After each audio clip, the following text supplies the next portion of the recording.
The early 2000s were a time of bold creativity in gaming, when developers took risks on unique ideas that didn't always fit in the typical mold. One such game that emerged from this era was War of the Monsters, a PlayStation 2 cult classic that delivered some of the most chaotic, destructive, and downright fun multiplayer battles ever seen on console. Released in 2003 by Incognito Entertainment and published by Sony Computer Entertainment, these games was a love letter to the golden age of Kaiju cinema, channeling the spirit of classic monster movies from the 50s and 60s. With its massive citywide brawls, destructive environments, and a roster of larger-than-life creatures inspired by legendary film monsters, War of the Monsters felt like stepping into the middle of a Hollywood disaster flick. Only this time, you were the one causing the destruction. But War of the Monsters wasn't just about its fun premise. It had real depth and polish behind it.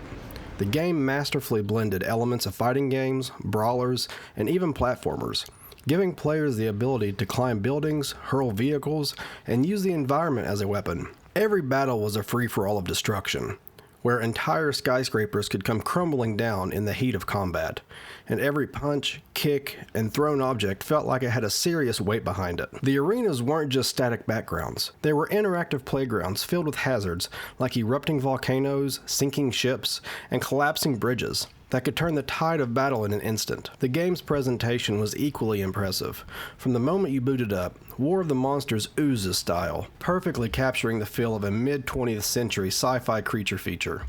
The menus are designed like an old drive-in theater. The cutscenes are presented like a vintage B-movie trailer. Every monster in the roster is a clear homage to famous creatures from cinema history. Each one had its own strengths, weaknesses, and unique playstyle, making battles feel dynamic and varied.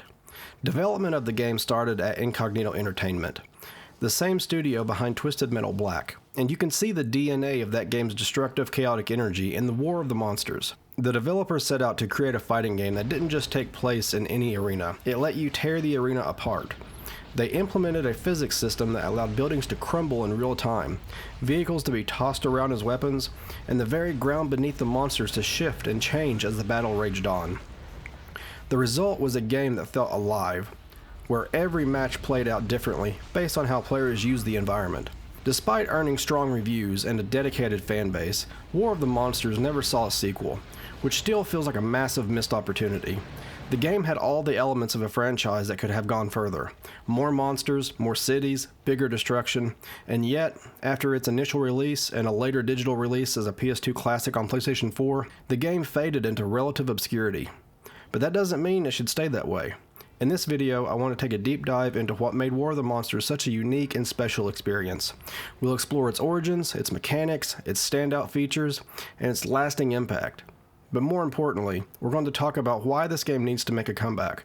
Whether it's a sequel, a remake, or even a spiritual successor, there's never been a better time to revive this long-lost gem with all the remakes and reboots coming out recently. So let's step back into the world of colossal creatures, citywide destruction, and all-out monster mayhem, and see why War of the Monsters is a game that deserves another chance to roar.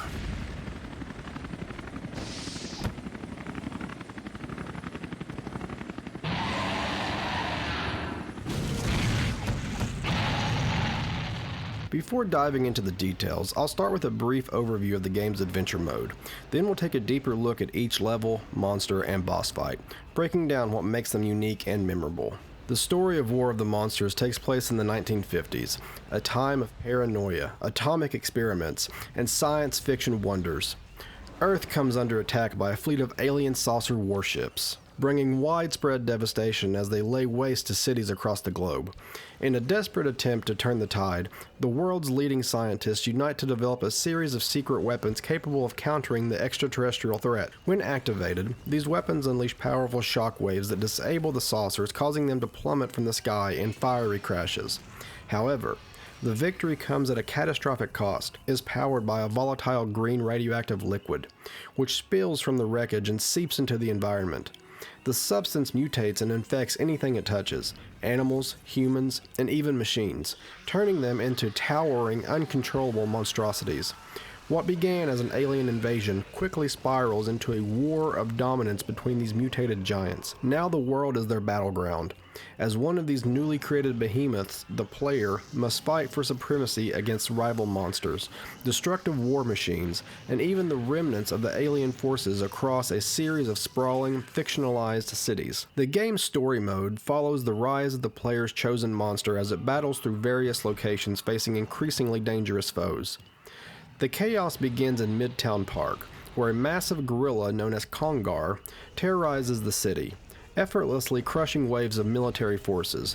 However, the lead monster arrives, challenging Kongar in a climactic duel and ultimately emerging victorious. From there, the battle moves to Gambler's Gulch, a neon-lit desert town where the lead monster encounters and defeats Togera, a rampaging reptilian beast resembling a classic kaiju. No sooner is Togera felled than a new challenger arrives, a powerful military mech called Robo-47, accompanied by an entire battalion of armed forces. Despite their firepower, both the war machine and its reinforcements are destroyed. The journey continues at a heavily fortified military base in Rosedale Canyon, where the lead monster faces an army of irradiated giant ants. As the swarm is eradicated, a much greater threat emerges: Goliath Prime, a towering mega robot built for annihilation. After a brutal battle, the lead monster triumphs once more. In the sprawling metropolis of Metro City, the military unveils its latest experiment, Mecha Kongar, an advanced robotic version of the fallen ape. The Metal Titan is deployed to combat Praetor, a colossal mantis that has begun ravaging the city. Before the two can clash, the lead monster intervenes, defeating them both in a climactic showdown. The next battle takes place at Century Airfield, where the lead monster is confronted by twin dragon-like creatures known as Raptros. After a fierce aerial and ground-based struggle, the twin beasts are defeated. At Atomic Island, a massive industrial power plant, the lead monster faces off against Kineticlops, a swarm of living electrical entities born from the station's radioactive energy.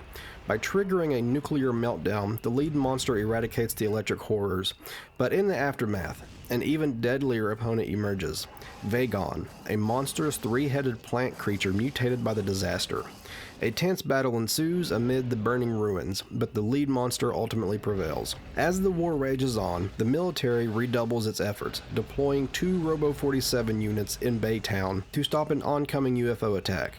After repelling the alien assault, the mechs turn their sights on the lead monster, hoping to eliminate it as well.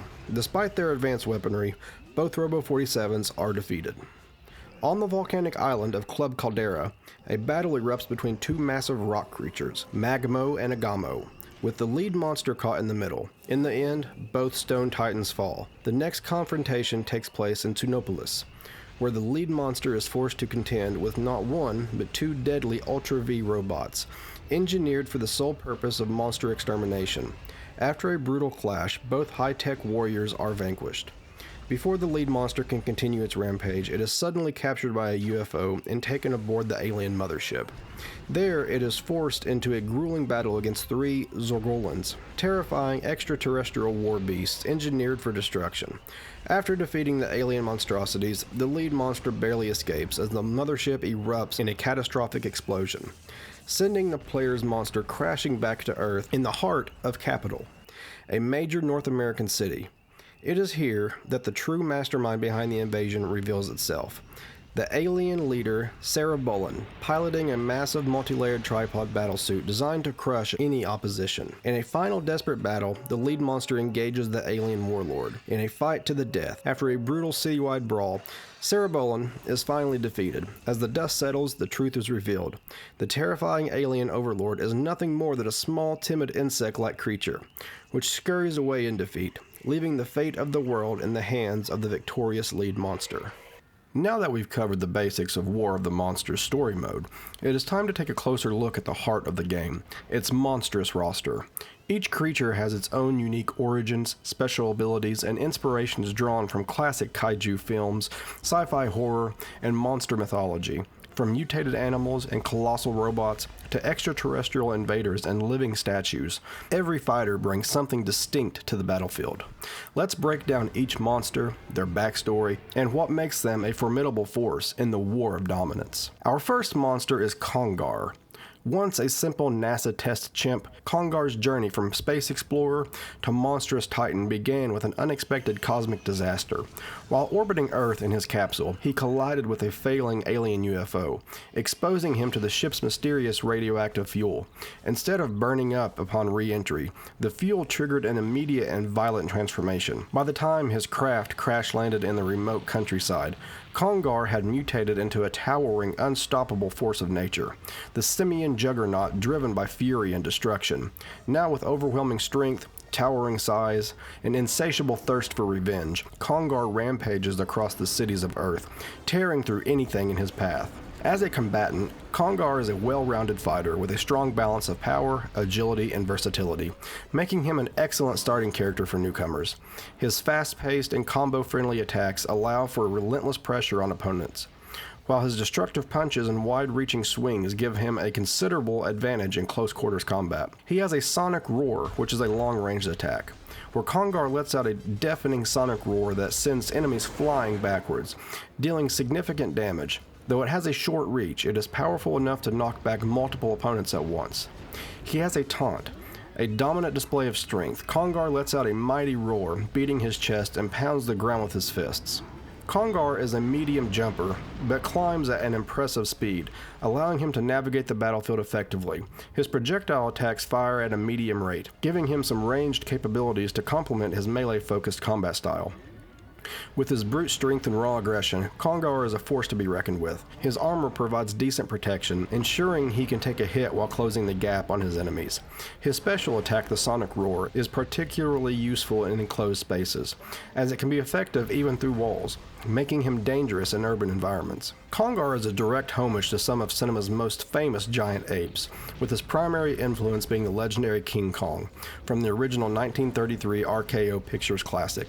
His design and characteristics also draw inspiration from other King Kong-inspired films, including the British-American film Konga in 1961 and the South Korean-American monster movie Ape, 1976. With his mix of primal fury, colossal strength, and destructive rampage, Kongar stands as War of the Monsters' ultimate embodiment of nature's wrath, a creature born from an accident in space, now waging war on Earth itself.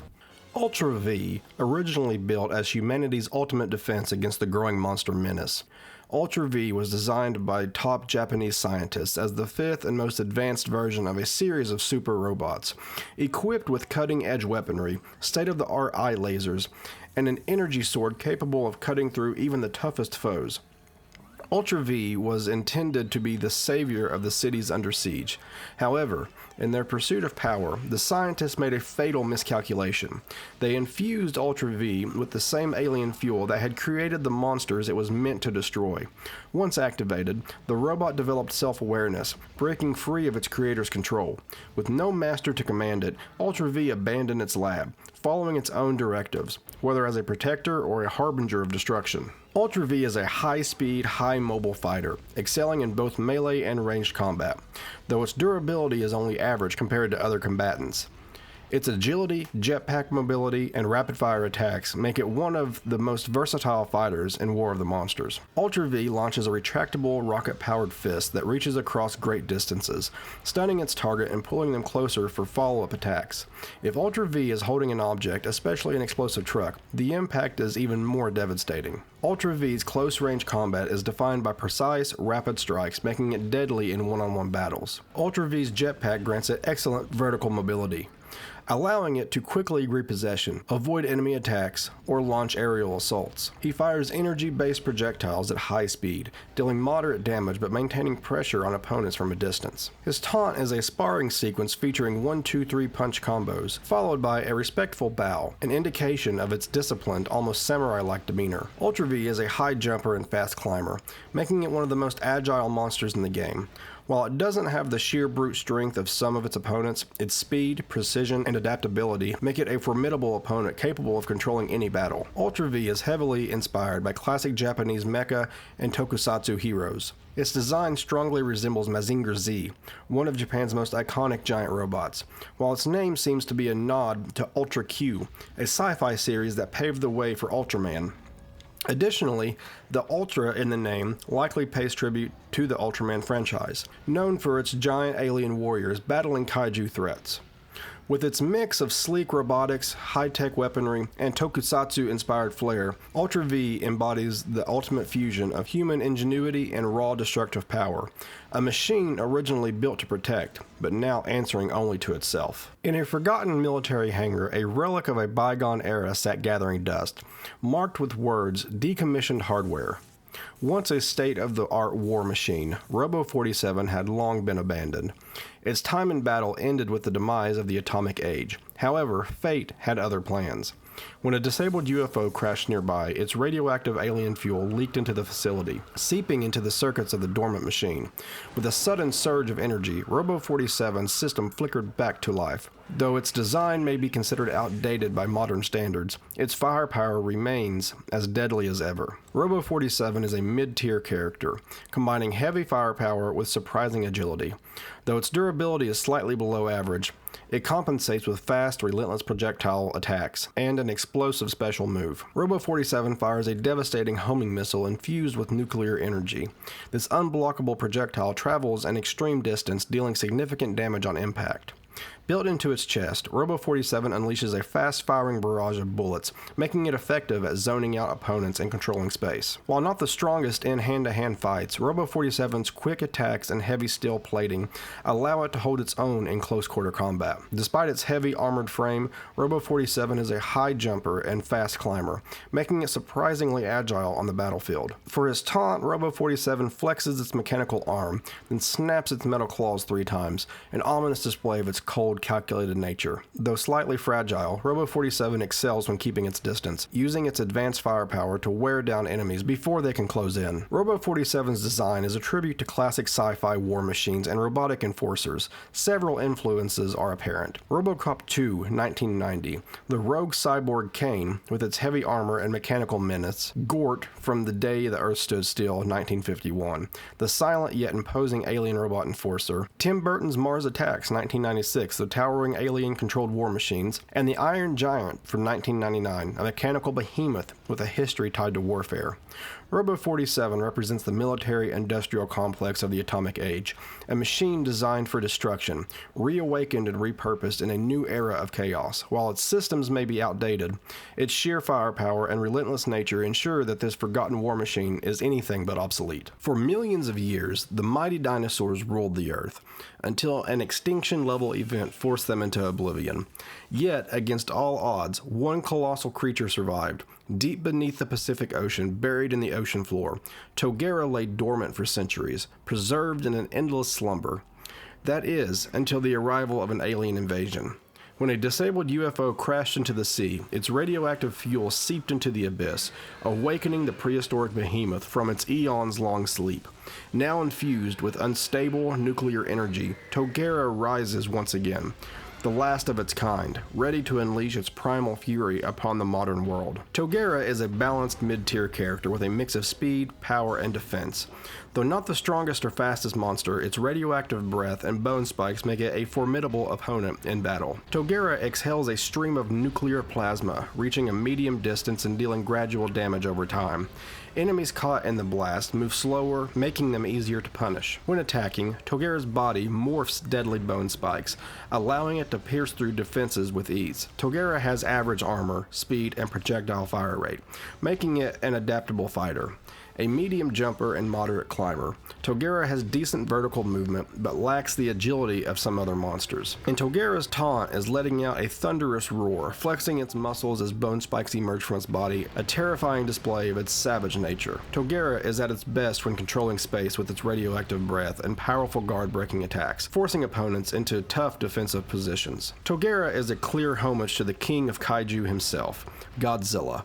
However, its design also shares similarities with other famous reptilian behemoths, such as Gorgo from 1961, a British film featuring a deep-sea dinosaur awakened by human activity, much like Togera's own origins. Togera represents the timeless fear of nature's wrath, an unstoppable force from the past, returning to reclaim its dominance over a world that has long forgotten it. With radioactive energy pulsing through its veins, it fights not for conquest or destruction, but for its very survival in an era that no longer belongs to it. In a world filled with towering monsters, extraterrestrial invaders, and rogue machines, few creatures defy the very laws of nature like Kineticlops. His origins are as bizarre as they are terrifying. When a disabled UFO crashed into a power plant, it sent a catastrophic surge of alien-infused electricity through the facility. A security guard, investigating the incident, was caught in the blast, his body vanishing in a storm of energy. What emerged was something neither human nor alien, a sentient being of pure electricity, suspended around a single unblinking eye. Scientists struggle to understand his existence, theorizing that the fusion of energy and organic matter resulted in an entity unlike anything seen before. Strangely, his central eye remains unaffected by the violent arcs of electricity radiating from his body, suggesting it may be the only remnant of his former self. Now, Kineticlops roams the world as a living thunderstorm, capable of leveling entire cities with a single devastating electrical outburst. Kineticlops is a fast and unpredictable fighter, relying on his electric powers to overwhelm enemies. He is a glass cannon, capable of dishing out serious damage but lacking durability. Kineticlops fires a bolt of energy that arcs between multiple enemies, dealing continuous damage over a medium distance. This ability can be particularly devastating in crowded battles. With a fast climbing speed and a solid jump, Kineticlops can outmaneuver slower opponents with ease.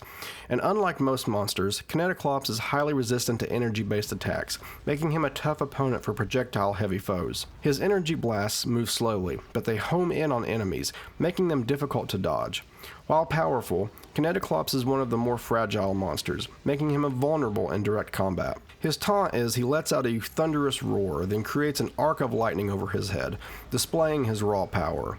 Kineticlops thrives on hit-and-run attacks, using his speed and tracking projectiles to keep enemies on edge while avoiding prolonged engagements. Unlike many of the game's other monsters, Kineticlops does not appear to be directly based on a specific kaiju or sci-fi film creature, instead seemingly born from the imaginations of the developers. However, several inspirations can be traced to classic sci-fi horror and pulp culture, like the Crawling Eye from 1958 and the Killer Eye from 1999. Both feature giant menacing eyeballs as central monsters, much like Kineticlops. There's also Zax from Marvel Comics and the Incredible Hulk, a sentient energy being similar in concept to Kineticlops. He could also draw inspiration from Scooby-Doo villains. His design shares elements from the 1000-volt ghost from the episode What a Shocking Ghost, the Phantom Virus from the episode Scooby-Doo and the Cyber Chase, and the Skeleton Men from the episode A Creepy Tangle of the Bermuda Triangle, all of which feature electric one-eyed monsters. Kineticlops stands out as one of the game's most unique creatures, an unpredictable storm of lightning, rage, and raw, uncontrollable power. From the shadows of nature's deadliest hunters comes Praetor, a monstrous, mutated mantis with a thirst for destruction. Once an ordinary praying mantis, she was the subject of an experiment gone horribly wrong. A scientist eager to study the effects of alien fuel on terrestrial life unknowingly unleashed an apex predator onto the world. Praetor rapidly grew to an enormous size, her razor-sharp claws and savage hunger magnified beyond reason. In an instant, she turned on her creator, consuming him before taking her place among the Titans in the War of the Monsters. Armed with piercing appendages, unparalleled agility, and unnerving ability to regurgitate parasitic life forms, Praetor is a nightmarish form of nature. Swift, relentless, and always hungry, Praetor is one of the fastest and most agile monsters in the game, trading durability for a deadly speed and aerial mobility. Praetor can unleash a slow-moving, homing parasite that attaches to enemies, dealing damage over time. Though weak, it can disrupt foes and wear them down. Her combos are lightning fast, making her a relentless close-range fighter. Praetor can double jump and even glide, allowing her to move across the battlefield faster than most monsters. While incredibly mobile, Praetor is not built to take heavy hits. She must rely on her agility and quick attacks to avoid damage. With her taunt, she rears up her hind legs, slashes the air with her forelegs, and buzzes her wings menacingly. With her rapid-fire melee attacks and superior aerial movement, Praetor is a high-risk, high-reward character, best suited for players who can strike fast, evade danger, and never stay in one place for too long. Praetor is a clear tribute to classic sci-fi monster films, particularly giant insect horror movies that terrified audiences in the 1950s and beyond. Like the deadly mantis in 1957, a massive, rampaging mantis terrorizes the world, mirroring Praetor's monstrous evolution. Or Kamakurus, a Toho film. The giant mantis kaiju from Son of Godzilla in 1967, and All Monsters Attack from 1969, later reappearing in Godzilla Final Wars in 2004. Praetor's design and abilities closely resemble this classic creature. A deadly predator from the shadows, Praetor is a relentless force of nature, proving that sometimes the smallest creatures can become the most terrifying threats of all. From a lost age comes Raptros, a mysterious dragon-like beast whose origins are shrouded in legend. A scarred wingspan and raptor-like agility, Raptros is a terrifying force of destruction. Unlike other monsters, nothing is known about his past. No scientific experiments, no alien fuel mutations, no tragic awakenings. The only clue to his existence lies within an ominous movie poster that describes him as a relic from a forgotten time. Whether he is a survivor of a lost prehistoric era or a nightmare reborn, one thing is certain: Raptros is a fiery menace that dominates both land and sky. Raptros blends aerial mobility, fiery attacks, and relentless aggression, making him a fearsome mid-range fighter. Raptros unleashes a stream of fire, dealing damage over time, and slowing enemies caught in the flames. Opponents continue to burn even after the attack ends. He can jump multiple times in the air, making him one of the most mobile monsters in the game. However, each jump drains a small amount of energy. With average armor, Raptros can take hits while maintaining pressure on opponents. His fire breath fires at a medium rate, allowing for consistent offensive pressure. And for his taunt, he lets out a piercing roar, then spins upright with his wings fully outstretched, showcasing his dominance and raw power. With his fluid aerial movement and fire-based attacks, Raptros is best suited for players who can control the battlefield from both land and air, keeping opponents trapped between his relentless fire and swift strikes. Raptros is one of the few monsters in the game without a dedicated origin cinematic, adding to his mystique and legend. His design and abilities appear to draw from some of the most iconic flying kaiju and mythical dragons in history, like King Ghidorah from the Godzilla series. His aggressive nature and dominance in aerial combat reflect Godzilla's legendary foe, or Rodan from the Godzilla series. Like Rodan, Raptros is a deadly winged menace that uses speed and flight to overwhelm opponents, or Gyaios from the Gamera series. The vicious dragon-like kaiju from Gamera vs. Gyaios from 1967 shares similarities with Raptros' appearance and ferocity. It could also draw inspiration from Smaug from The Hobbit, the intelligent and devastating dragon from Tolkien's classic novel, given Raptros' fire breath abilities and fearsome presence. With no clear past and no known purpose, Raptros remains a mystery, a beast of pure destruction. Whether he is a lost relic, an ancient guardian, or a predator that served the end of his time, one truth is clear: where Raptros flies, devastation follows. Agamo is an ancient stone colossus, originally worshipped as a deity by a remote tribe. When a shaman offers alien fuel to the sacred idol, Agamo awakens, breaking free from the earth and crushing the shaman in the process.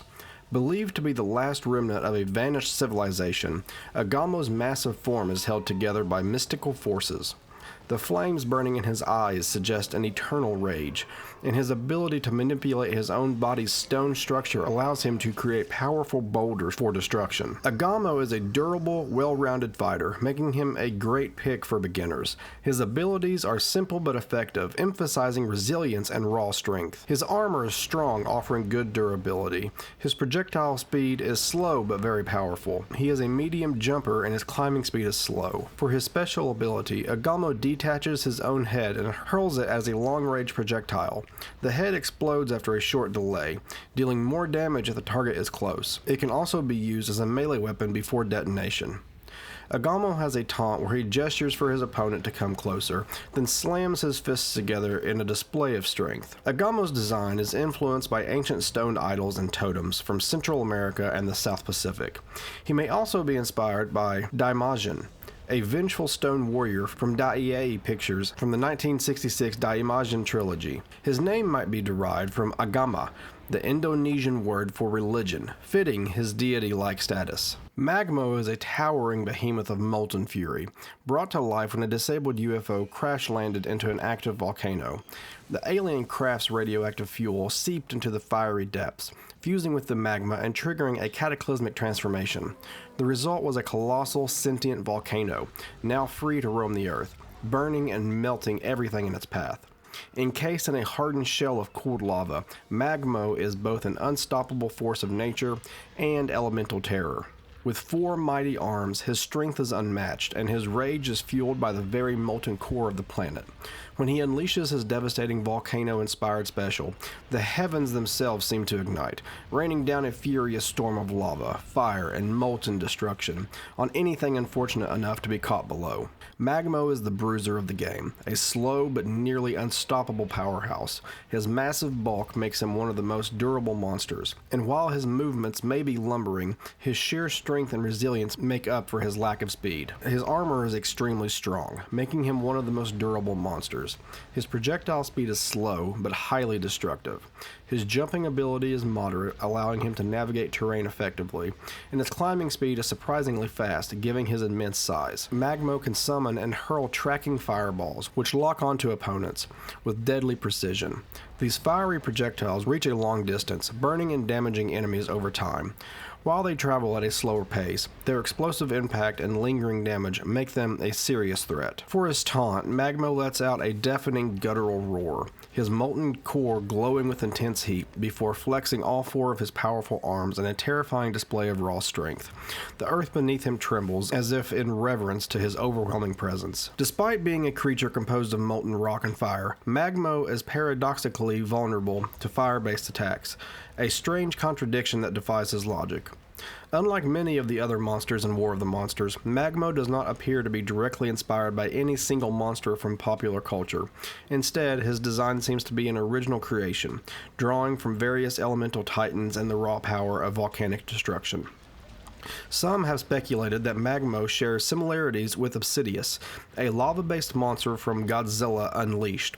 Obsidius, however, has a more rock-like structure and only 2 arms, making him distinct from Magmo's 4-armed humanoid form. His design could also be loosely compared to a classic fire and lava monster from myth and fiction, such as Pyron from Darkstalkers, or various Kaiju from the Godzilla franchise. Magmo is a living force of destruction, an embodiment of fire, fury, and unrelenting power. Those who stand against him will find themselves reduced to ashes, swallowed by the inferno of his unstoppable wrath. A mysterious extraterrestrial conqueror, Zorgulon arrived on Earth as part of a cosmic invasion force, his true origins and motives shrouded in secrecy. Unlike the supreme leader, Cerebulon, Zorgulon appears to be a less advanced or lower-ranking entity, potentially serving as a worker or enforcer within his alien hierarchy. Bearing a striking resemblance to his master, Zorgulon possesses an exposed brain, a chitinous exoskeleton, and powerful claws, but key differences suggest a subordinate status.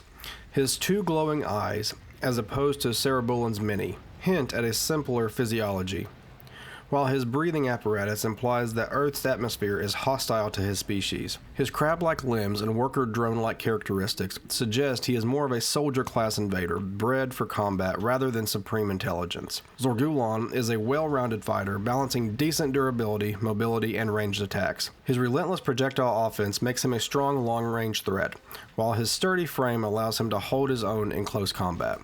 His armor is good, offering solid defense against incoming attacks. His projectile speed is medium, ensuring a steady offense without overwhelming speed. And his jumping ability is moderate, allowing him to stay mobile. And his climbing speed is surprisingly fast, making him adept at navigating the battlefield. Zorgulon calls upon a horde of small, autonomous UFOs that lock onto enemies and pursue them relentlessly. These homing spacecrafts can track opponents across great distances, dealing moderate damage upon impact. While they are not the strongest projectiles in the game, their ability to seek out targets makes them difficult to avoid, forcing enemies into a defensive position. His taunt is crossing his clawed arms, his alien brain pulsating with eerie energy, before levitating off the ground. He then spins gracefully in midair, executing 2 full rotations before landing back in place, exuding an air of superiority and control. Zorgulon's appearance bears a striking resemblance to the Metaluna mutant from Universal's sci-fi classic This Island Earth from 1953, particularly with its exposed brain, insectoid feature, and alien presence. His design and concept also draw inspiration from classic mid-century alien invasion films, such as Invasion of the Saucermen from 1957, which depicted extraterrestrial invaders with bulbous heads and menacing expressions, and the influence of Mars Attacks from 1996 is apparent as well, with Zorgulon resembling the Martian warriors from Tim Burton's cult film, itself inspired by the 1962 Topps trading card series that depicted grotesque alien invaders. Unlike many of the other monsters in War of the Monsters, Zorgulon has no official backstory explaining his species, homeworld, or personal motives, making him one of the most enigmatic characters in the game. Zorgulon is a merciless invader, a bizarre fusion of biological intelligence and alien technology, designed for one purpose: to help bring Earth under extraterrestrial control. Those who stand in his way will find themselves pursued by his relentless UFOs and overwhelmed by his extraterrestrial might. Now that we've covered the playable monsters and their unique origins, abilities, and inspirations, it's time to shift our focus to the true titans of War of the Monsters, the bosses. These colossal foes serve as the game's ultimate challenges, pushing players to their limits with overwhelming strength, devastating attacks, and imposing designs. Each boss brings something distinct to the table, whether it's sheer brute force, advanced alien intelligence, or an unpredictable fighting style. Let's break down these formidable adversaries and explore what makes them such memorable obstacles in the game's chaotic battles. Our first boss is Goliath Prime. He is heavily armed, state-of-the-art combat robot assigned to guard a secret military installation known only as Outpost X. The true nature of the operations conducted at Rosedale Canyon remains unknown, but whatever the military is hiding, it's important enough to warrant a mechanical juggernaut like Goliath Prime as its protector. As a boss, Goliath Prime is a relentless and calculated opponent, using advanced weaponry and aggressive tactics to overwhelm players. Its arsenal includes timed explosive bombs, where Goliath Prime will throw color-coded bombs that change from green to yellow to red, with red indicating imminent detonation. If these bombs make direct contact with the player, they explode instantly, adding an extra layer of danger. He has a helicopter blade charge. When Goliath Prime descends to ground level, it can initiate a devastating charge attack, using the rotating helicopter blades on its shoulders. This move can be interrupted by using the environment to the player's advantage, such as throwing a boulder to stagger the machine before it can strike. Goliath Prime can also transform his arms into twin missile launchers, firing a rapid salvo of homing missiles that relentlessly track the player. And his final attack is one of its most aggressive moves. Goliath Prime morphs its legs into a sharp point and extends his arms in a T shape before spinning at high speed. This attack can launch players across the battlefield if not avoided or interrupted. Goliath Prime's design is strongly reminiscent of various iconic robots in pop culture. The most apparent influence comes from the Transformers franchise, practically with the use of Prime in its name, a likely nod to Optimus Prime. Additionally, the character's bulky, militarized design and weaponized nature bear a striking resemblance to ED-209 from RoboCop, another towering robotic enforcer built for destruction. With its advanced weapon system and intimidating presence, Goliath Prime stands as one of the most formidable bosses in War of the Monsters, truly embodying the military's last line of defense against the monstrous chaos threatening the world. Born from decades of unchecked radiation exposure, Vagon is a monstrous plant-like abomination that rose from the wreckage of a nuclear meltdown on Atomic Island. While its origins are shrouded in mystery, it is speculated that Vagon was once an ordinary plant, perhaps a species similar to a Venus flytrap, that mutated over time due to continuous absorption of radioactive elements from the soil and sea. When the nuclear facility finally suffered a catastrophic meltdown, the monstrous vegetation emerged from the disaster, fully grown and ready to wreak havoc. Vagon is a grotesque fusion of plant life and mutation. It boasts 3 massive flytrap-like heads attached to long, sinuous vines that extend from its central body. Unlike other creatures in War of the Monsters, Vagon does not move. Its immense root system keeps it firmly planted in place, anchoring it as it dominates the battlefield. The core of its body is an enormous mouth-like structure surrounded by massive leafy appendages, which can fold inwards, giving it the appearance of a giant grotesque cabbage. Vagon is one of the most unique and challenging bosses in the game due to its stationary nature and its reliance on multiple attack phases. Vagon begins its assault by launching toxic corrosive projectiles from its 3 heads. These venomous blasts cause significant damage upon impact, making it crucial for players to use debris as shields. Most objects can endure 2 or 3 hits before being destroyed. To damage Vagon, players must time their attacks carefully, lock onto one of its heads when it prepares to strike, and throw a piece of debris. Certain monsters like Robo-47 and Kongar can take out a head in a single hit using their ranged special attack. After sustaining damage, Vagon will retreat into its central pod, triggering its roots to lash out violently from the ground. These flailing vines make it dangerous to remain on foot, forcing players to stay airborne as much as possible. Attacking Vagon during this phase is futile and will only lead to unnecessary damage. This pattern of attack and counterattack repeats throughout the fight. Each of Vagon's head requires 2 successful hits to be destroyed, and between each attack phase, the relentless root assault will continue. Positioning near plentiful debris is crucial for both defense and offense. Vagon is heavily inspired by some of the most infamous plant-based creatures in science fiction and horror.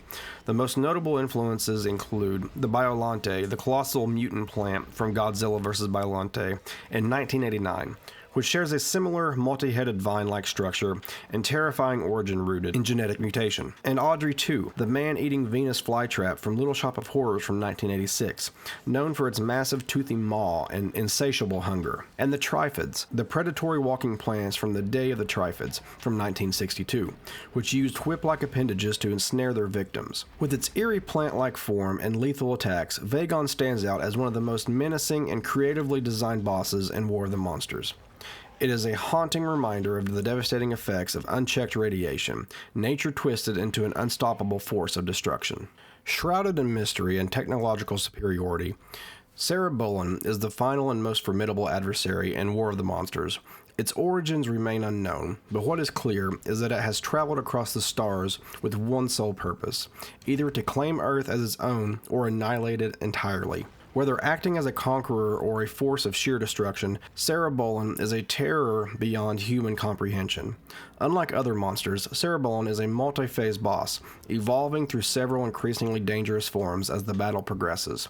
Each transformation brings new abilities, forcing players to adapt and survive against an ever-changing threat. Cerebellum initially emerges from the wreckage of its crashed UFO encased with a massive mechanical exosuit, a towering 4-legged war machine equipped with 2 powerful arms.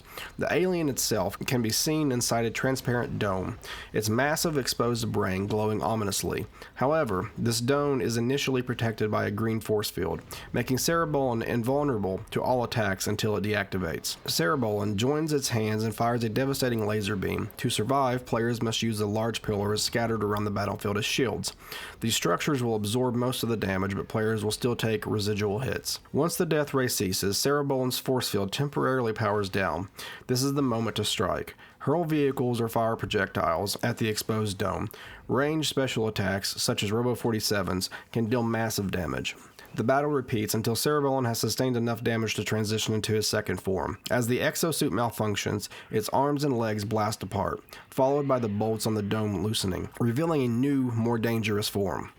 After shedding its initial exosuit, Cerebellum takes on a smaller, more agile form. The second form is a mechanical pressure suit, equipped with long metallic tentacles, tipped with razor-sharp spikes. Though smaller, this form is no less lethal, possessing powerful electrical attacks and enhanced mobility. Cerebellum is still protected by an energy barrier, rendering most attacks useless. However, scattered across the battlefield are 3 massive green fragments of its exosuit. These are the only objects capable of damaging it. Players must pick up these mech fragments and launch them at Cerebellum when an opportunity presents itself. After multiple successful hits, Cerebellum will retaliate with a high-voltage shock attack, before retreating to the other side of the arena. Once enough damage is inflicted, the final strike will shatter the force field, knocking Cerebellum off balance.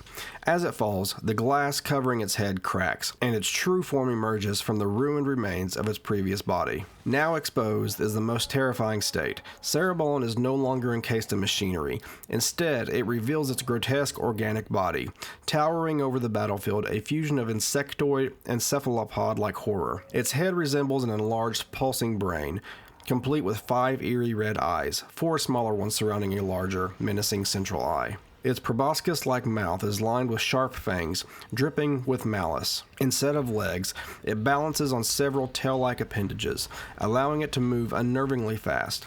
Instead of hands, it wields 2 massive scythe-like arms, capable of delivering brutal melee attacks. Cerebellum is incredibly aggressive, capable of unleashing a devastating 4-hit combo, a brutal 10-hit chain attack, and a grappling move where it seizes the player and pummels them before launching them across the battlefield.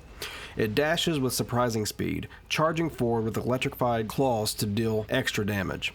Blocking with well-timed counterattacks are essential, long-range specials are effective, and aerial strikes can be chained together to stun Cerebellum, creating an opportunity for repeated attacks.